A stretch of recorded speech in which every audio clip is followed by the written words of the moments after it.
Good morning. Today is Thursday, and I'm a little later than I normally like to make my videos, but I had a busy morning getting started today with work and getting the kids off to school, and it's such a rainy, dreary day here. It's been pouring down all day long so far, so hopefully that clears up soon.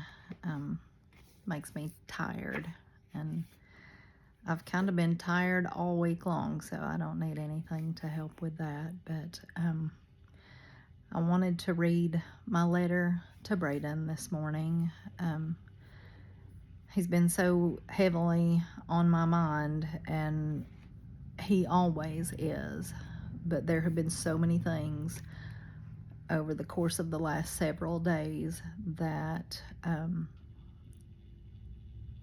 have just felt so overwhelmingly like him just showing up for me and showing me his presence. I've seen lots of deer, and I've seen feathers and pennies and all the cardinals and just little things at home, and friends reaching out,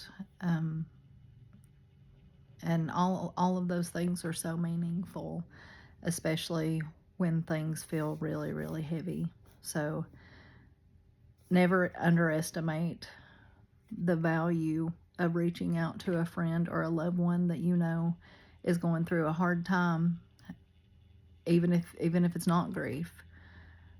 But I think sometimes we shy away from reaching out to people who are going through trials, especially grief, because we don't know what to say. It's uncomfortable, and we don't want sometimes to, I guess, hurt their feelings. You think sometimes I don't want to bring it up and upset her, because, like, for me, most of the time if people bring up Brayden, if they talk about Brayden, I will cry, and then they'll say, "I'm so sorry I upset you." They didn't upset me. That's not what that is. You're not upsetting that person. The situation is upsetting, and the situation is sad. But I promise you that the majority of people are grateful for every time somebody reaches out to check on them, and they're grateful for every time somebody says the name of that loved one.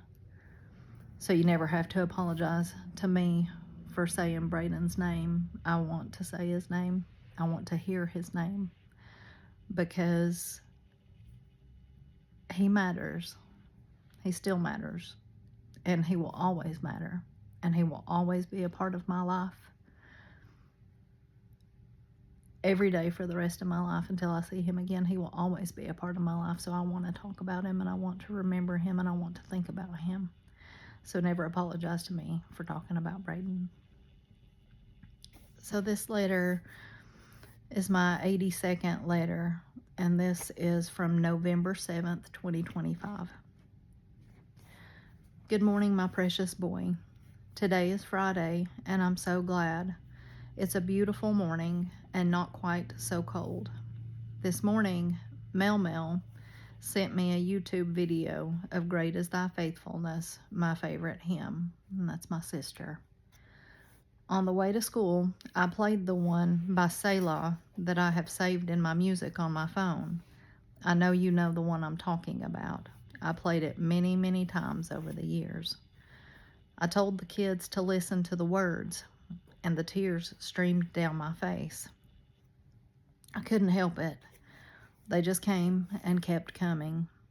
Landon held my hand the rest of the drive until he got out of the car.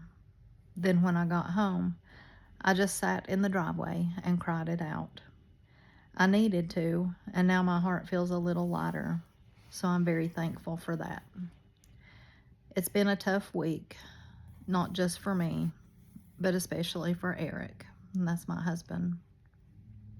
It feels like when things are extra heavy, I feel your presence the most, and I'm so thankful for that. A couple of days ago, I needed to go to the store, and I had put on a pair of sweatpants that seemed to have shrunk in length and gotten too short for me. I said to Eric, "I think these pants are too short. Do they look stupid?" As soon as I said that, the bedroom light flickered. Eric said, "Well, Brayden thinks so." And the light flickered again. Then I said, "Okay, then, Brayden, I guess I'll change clothes." Then the light flickered again. I changed my pants. Thank you for still giving me your fashion advice and not letting me wear pants that look stupid. This morning, as I was working, a bird flew and hit the window in front of my desk and thumped pretty hard. I looked, and it was a bright red cardinal, and it perched right there on the branch and sat a while. Also, the deer have literally been sleeping in our backyard this week. I pulled in the driveway, and the car lights were shining on the yard, and the deer are just laying there, bedding down for the night. People may not believe in that sort of thing, and that's just fine. But for me, I know you're showing me you are here, and I believe that with all my heart. Thank you, baby. I'm going to try my best to get started decorating soon. I know you love the decorations, and so do I. Sweet face, sweet words, sweet boy. I love you, Brayden.